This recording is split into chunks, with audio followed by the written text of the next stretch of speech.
Charlestown community is coming together to collect food donations for people impacted by the halted SNAP benefits. Thanks for joining us here at 6:30. I'm Alex Dieterer.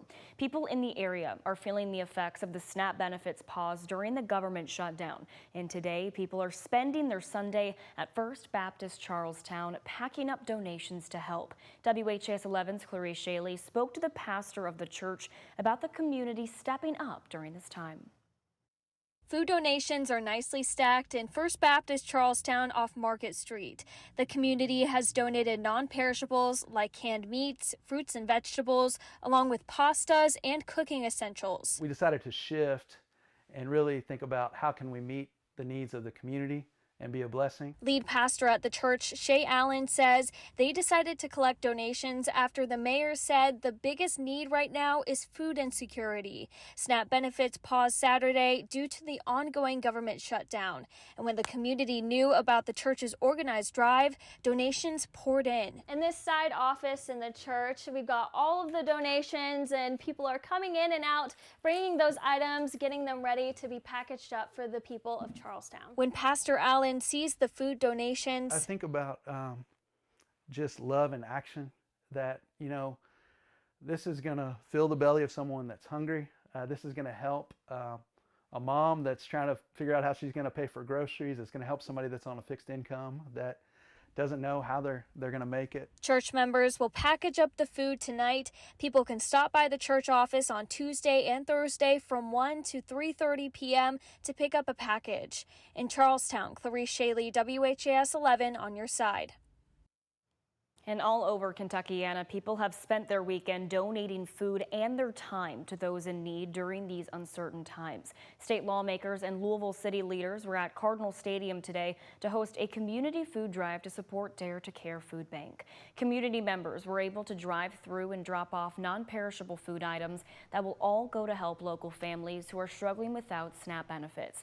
Nearly 600,000 Kentuckians receive SNAP benefits to help them purchase food, and that's around 280,000 houses and an estimated 230,000 children. Louisville Councilwoman Shamika Parrish-Wright said people all over the city are experiencing food insecurity.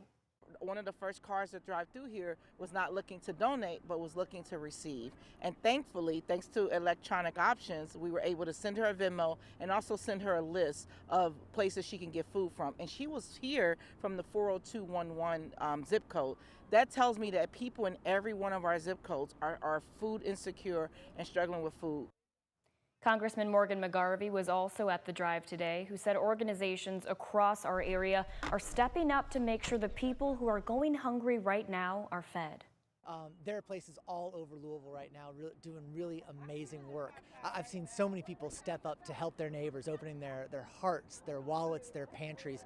There's a great list of resources at Louisville government sites, state government sites that people can go to and make sure that they don't go hungry during this time. If you weren't able to make it to the food drive today, not to worry, you can still make a monetary donation directly to Dare to Care Food Bank to help families in need.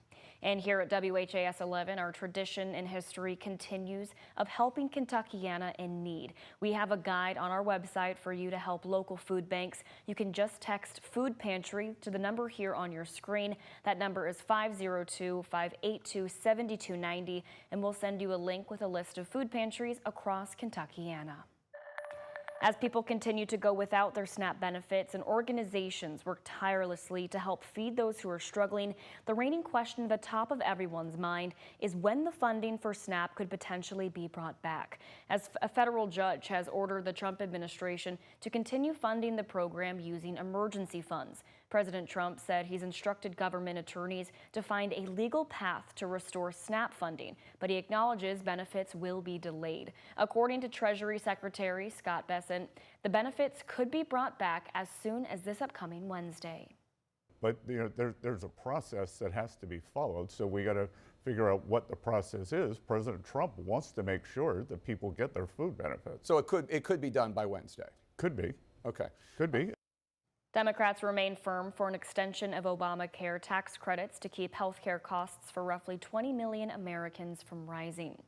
The Affordable Care Act's open enrollment began this week, but Americans may be shocked by the prices for 2026. Known as Obamacare to many, the ACA provides insurance to over 24 million low to middle income Americans and is at risk. These subsidies are at the center of the battle on Capitol Hill and a main contributor to the shutdown.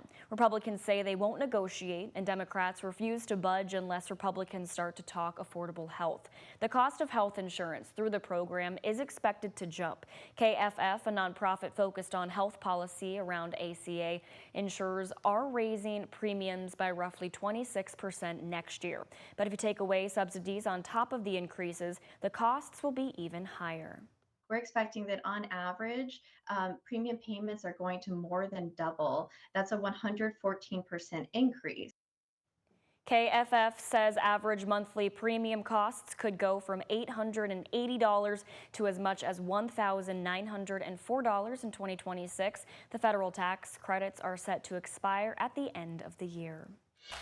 Multiple Kentucky agencies are warning of a candy alert right now after finding tampered with candy in our area. Now take a look at this. Needles have been found in Halloween candy. On Friday and Saturday morning, the Madison County Sheriff's Office shared 2 instances of needles in candy, one here in a Twizzler and the other in an Almond Joy. Officers say the candy came from Hager Drive. A second piece came from Boone Way, Derby Chase, and Saratoga Circle in Richmond.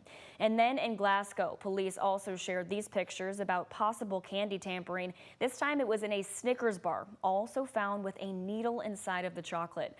These investigations are currently ongoing, and both departments are urging parents to inspect their kids' candy before letting them eat it.